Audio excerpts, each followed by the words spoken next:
This is your family now. And I said, during the summer, these are guys you're going to be with every day. And I said, similar to what Sparky used to tell us, he said, it would be a miserable existence if you didn't enjoy the people that you're around, because you're going to be around them more than you are your wife for the next 8 months. So it's been a lot of fun for me, and it's been really an enjoyable experience to be able to work with what I consider to be the greatest investment we have, which is our youth. To that point, how close was the '84 championship team? We were really close. I mean, when you talk about close, after we got up to that 35-5 start, we were even closer, because I think the fear of failure just hovered over us all the time, because to be able to have to live down a start like that would be extremely difficult. And I just think that we worked really hard together. I think that one of the things that was really, really unique about all of us is that we were young major league athletes that had played for a long time. I had played for 7, 8 years, 9 years, and I was 27, I think. Lou, 26. Tram was 26. I think Gibby was maybe 28, Lance 28, Jack 28. I think that we were just young guys that, you know, just our numbers and things like that was not the most important thing. The most important thing was to make the games that we played in July and August and September important. And I think that we went about our business like that, and I think that was what was the most important thing to us, was to go out there and do the best we could. And it didn't hurt the people in Detroit. Bless you, boys. The way they pushed us and urged us along through the whole process was just unbelievable. And it'll be something that you'll remember forever, because it's not just the winning of the World Championship. It was the journey. And, I mean, we fought a bunch of battles together. And, you know, I think that's what made us really, really, really close. Hey, it's always great to see you. Welcome back to Detroit. I know you're going to join Mario and Rod in the booth during the game, so the people at home can look forward to that. The great Chet Lemon joining us from downstairs. Enjoy the day, Chet. Thanks, John. I appreciate it very much. Here's the deal. We think him. We talked to him yesterday. I listened to him on the pregame show today with John Keating, and man, he just loves life these days. This, of course, the culmination of Negro Leagues weekend here. The Tigers and the White Sox wrapping it up this afternoon before the Blue Jays come to town, beginning tomorrow here at Comerica Park. Well, the skies right now are a little bit cloudy. The sun. Chet, what are you doing with yourself these days? Man, you look fantastic. What have you been up to?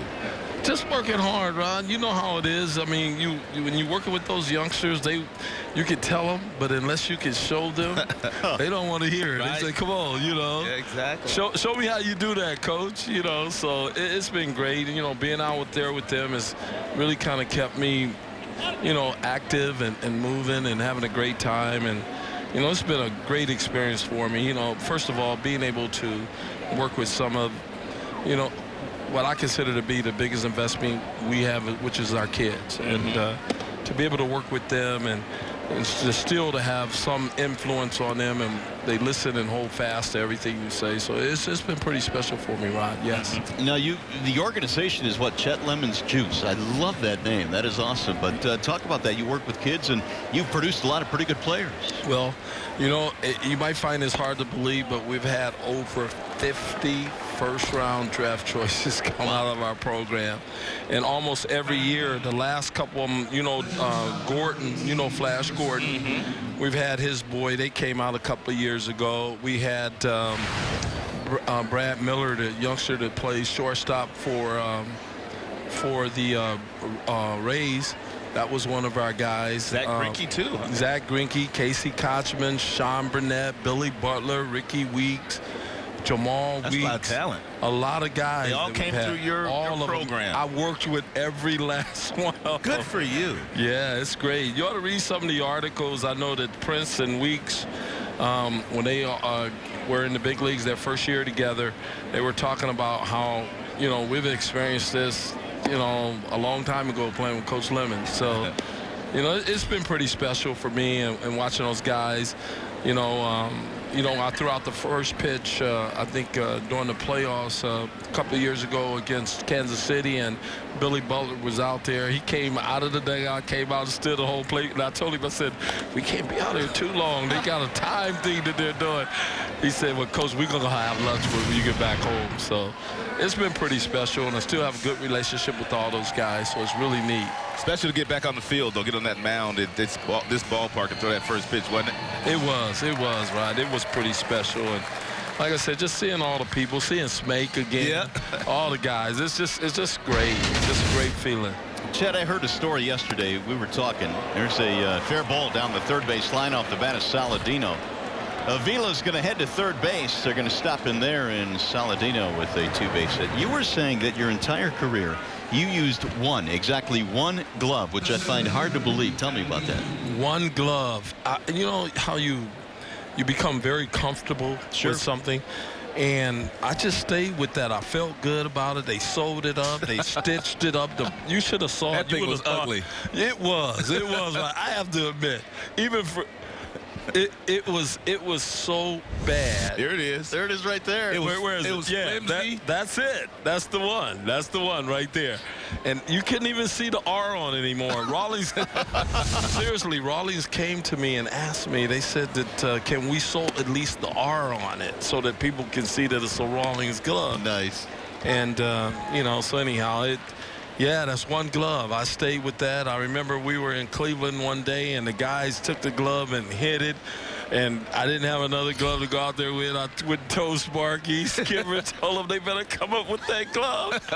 And one of the clubhouse kids brought it to me. They would never tell who had my glove. But it was funny. You went straight to the chief then. You told Sparky no glove, no play.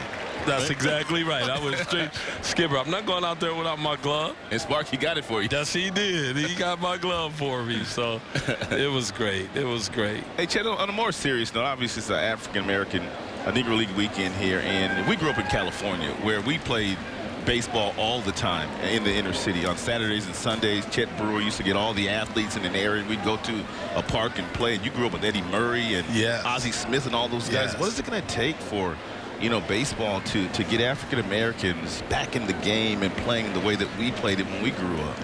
Well, you know, it's interesting you said that because we went to Major League Baseball.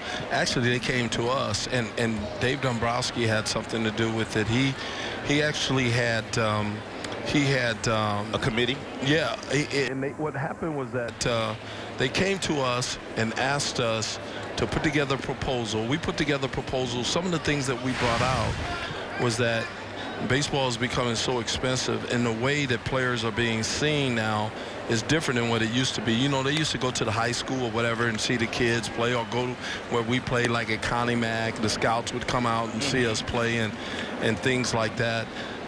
But it doesn't happen like that now. You have to go to these smorgasbord events where you have hundreds of teams. And you got hundreds of scouts and colleges there. But you get to see so much talent. But the problem is a lot of the African-American kids can't afford to go to these events. These events are $3,000. I know my kids went 20, yeah, $2,750. The perfect game events, the prospect wire events, the prospect select events. All these events that they have now is just so expensive, almost cost prohibitive. That's why a lot of our kids are choosing basketball and football. You know, all you need is a pair of sneakers. Let's go, right? Yeah. So, you know, we made a proposal. They like what we said. They told us they were going to approve it. And so we're still waiting. Actually, they came down. Tony Regan came. He's over amateur sports with Major League Baseball. Came in about former general manager. Yes, in Anaheim. And with Anaheim, came in a couple of months ago. Came to see our operation. Was very impressed.